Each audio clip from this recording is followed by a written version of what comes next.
Hello students, welcome on our YouTube channel Nimbus learning powered by engineers academy. आप सब राजस्थान वासियों के लिए जो कि वहाँ पर जूनियर इंजीनियर बनने का सपना देख रहे हैं, उन सब के लिए एक बहुत ही अच्छी खुशखबरी है। और आपने ये खुशखबरी पहले ही सुन ली होगी कि राजस्थान हाउसिंग बोर्ड में वहाँ पर JN की वैकेंसी आने वाली है और आ भी चुकी है। और इसका आज यहाँ पर मैं डिटेल नोटिफिकेशन लेकर आ रहा हूँ। सबसे पहले अपन बात करते हैं यहाँ पर जिन लोगों ने वहाँ पर सिविल इंजीनियरिंग डिपार्टमेंट में डिग्री हासिल की है, जो डिग्री वहाँ पर कर चुके हैं, मतलब बीटेक और BE जिन्होंने की है।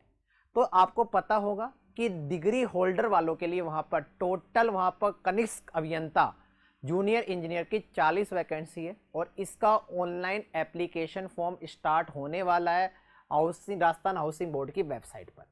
यदि अपन बात करें यहाँ पर सबसे पहले फीस स्ट्रक्चर की बात करें तो जनरल कैटेगरी के लिए यहाँ पर फीस स्ट्रक्चर है 975। वहाँ पर यदि अपन OBC के लिए बात करें तो 875, SC और ST कैटेगरी के लिए बात करें तो वहाँ पर आपके लिए वहाँ पर फी जो रहेगी फॉर्म भरने के लिए वो रहेगी 775 रुपये। अब आता है कि टोटल कितनी वैकेंसी है, वहाँ पर कौन सी कैटेगरी की वैकेंसी कितनी है उसकी अपन बात करते हैं। तो यदि अपन बात करें यहाँ पर टोटल 40 वैकेंसी है। टोटल यहाँ पर कितनी वैकेंसी है? 40 वैकेंसी है, जिनमें अनरिजर्व है वहाँ पर 20, वहाँ पर अनुसूचित जाति के लिए वहाँ पर 5, अनुसूचित जनजाति के लिए 4 वैकेंसी, OBC मतलब पिछले वर्ग के लिए वहाँ पर 7, अति पिछड़ा वर्ग के लिए वहाँ पर 5 और EWS आर्थिक रूप से कमजोर वर्ग के लिए वैकेंसी है वहाँ पर 3। इस तरह वहाँ पर टोटल वैकेंसी का वहाँ पर रिजर्वेशन के आधार पर वहाँ पर क्या है, वहाँ पर डिटेल आपको डिवाइड कर रखा है। ठीक है, अब अपन बात करते हैं कि इस एग्जाम का पैटर्न क्या रहने वाला है, इस एग्जाम किस तरह होने वाला है। यहाँ पर सब कुछ दे रखा है कि रिजर्वेशन किस आधार पर है, ये सब कुछ यहाँ पर मेंशन है। तो यहाँ पर अपन को इतना कुछ डिटेल जानने की जरूरत नहीं है। यहाँ पर सबसे इम्पोर्टेंट बात यह है कि यहाँ पर सबसे इम्पोर्टेंट बात यह है कि यहाँ पर एलिजिबिलिटी क्या होगी, एग्जामिनेशन पैटर्न क्या होगा और वहाँ पर एग्जाम कैसे होने वाला है। तो यहाँ पर अपन बात करें तो यहाँ पर सबसे पहले अपन बात करें तो यहाँ पर वेतनमान जो रहने वाला है आपका मैट्रिक लेवल L10 के बराबर रहने वाला है। और ये परमानेंट वैकेंसी है, कॉन्ट्रेक्चुअल नहीं है। किसी के दिमाग में ये चल रहा हो तो ये परमानेंट वैकेंसी है जिसमें आपका पे लेवल रहने वाला है L10। यहाँ पर पात्रता की बात करें, एलिजिबिलिटी की बात करें तो यहाँ पर वो स्टूडेंट इस वैकेंसी के लिए एलिजिबल है जिन्होंने वहाँ पर एक इंडियन लॉ के आधार पर जो यूनिवर्सिटी स्टेबलाइज है उस यूनिवर्सिटी से वहाँ पर डिग्री सिविल इंजीनियरिंग डिपार्टमेंट में डिग्री हासिल की है। ध्यान रखना, ओनली रिकॉग्नाइज यूनिवर्सिटी से वहाँ पर सिविल डिपार्टमेंट में डिग्री जिन्होंने हासिल की है वो लोग यहाँ पर क्या है, वहाँ पर एलिजिबल है। क्लियर है। अब बात करते हैं अपन एग्जाम की स्कीम क्या रहने वाली है। यहाँ पर आपका ऑब्जेक्टिव बेस्ड एग्जाम रहने वाला है। इस ऑब्जेक्टिव बेस्ड एग्जाम में आपके 150 क्वेश्चंस रहेंगे। 150 क्वेश्चंस भी सेक्शन वाइज डिवाइड है, जिसमें वहाँ पर 2 सेक्शन बना दिए गए, सेक्शन 1 और सेक्शन 2। सेक्शन 1 जो है वह एक नॉन टेक्निकल पार्ट है और सेक्शन B जो पार्ट है वो आपका फुल्ली टेक्निकल है। सेक्शन A की बात करें तो वहाँ पर पहला जो पार्ट रहने वाला है general knowledge about the Rajasthan, कि राजस्थान की आर्ट क्या है, कला एंड संस्कृति क्या है, वहाँ पर उसका इतिहास क्या है, हिस्ट्री क्या है, वहाँ पर लिटरेचर क्या है, वहाँ पर ज्योग्राफी क्या है, वहाँ पर ट्रेडिशन क्या है, हेरिटेज क्या है, माउंटेन्स क्या है, geography, history, art and culture, इन सब के बारे में पूछा जाएगा। और इन सब से वहाँ पर 30 क्वेश्चंस आएंगे। एक क्वेश्चन यहाँ पर 3 नंबर का रहने वाला है। तो टोटल यहाँ पर सेक्शन 1 के 1 पार्ट का टोटल मार्क्स रहेगा वहाँ पर 90। अब बात करते हैं सेक्शन 1 के B पार्ट की। सेक्शन 1 का जो B पार्ट रहेगा उसमें आपसे वहाँ पर एवरीडे साइंस, जनरल एप्टीट्यूड मतलब वहाँ पर history, mathematic, innovation, Indian and international event के बारे में पूछा जाएगा।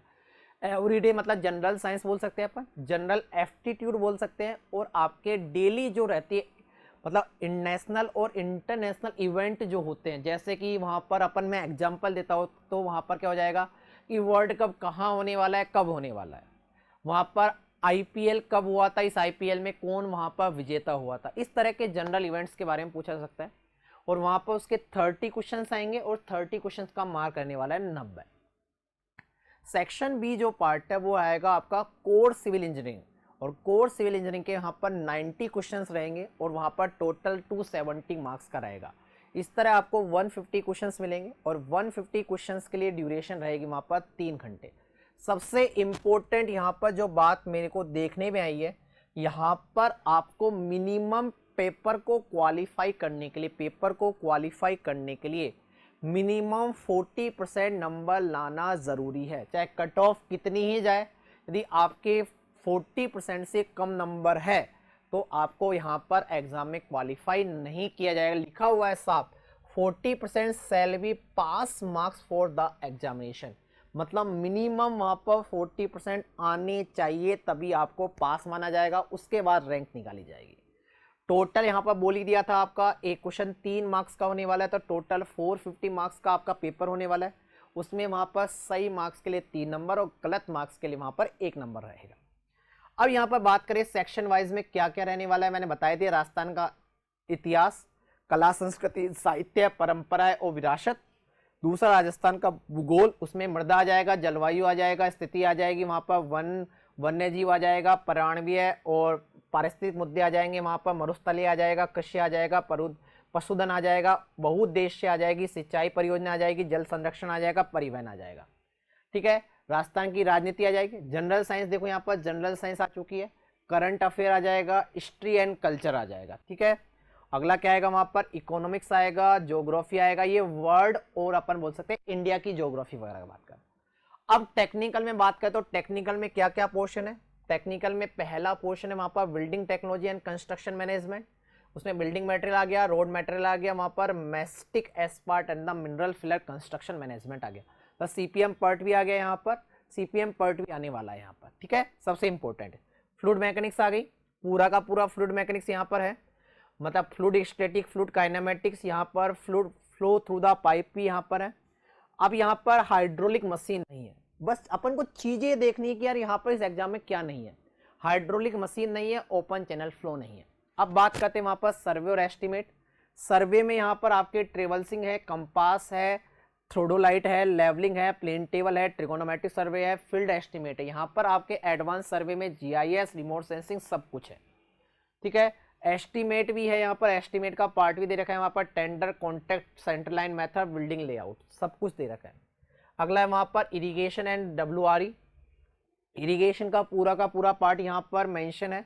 मेजर इरिगेशन प्रोजेक्ट भी यहाँ पर आपसे पूछा जा सकता है। हाइड्रोलॉजी यहाँ पर नहीं है आपके, हाइड्रोलॉजी भी है, ध्यान रखना है यहाँ पर हाइड्रोलॉजी नाम नहीं दे रखा, लेकिन हाइड्रोलॉजी है। यहाँ पर रेन गेज दे रखा है, रन ऑफ कोफिशिएंट दे रखा है, loss from the precipitation, evapotranspiration दे रखा है, इनफिल्ट्रेशन दे रखा है, water requirement for the crop दे रखी है। तो हाइड्रोलॉजी और इरिगेशन दोनों का पार्ट यहाँ पर मेंशन है। अगला टोस एंड सोम दोनों यहाँ पर मेंशन है। यहाँ पर ये वाला पार्ट जो है वो है सोम, ये वाला पार्ट है यहाँ पर टोस। अगला soil mechanics and foundation engineering, design of the hard CC structure, concrete technology आपको बीएमसी में पढ़ा दिया जाता है।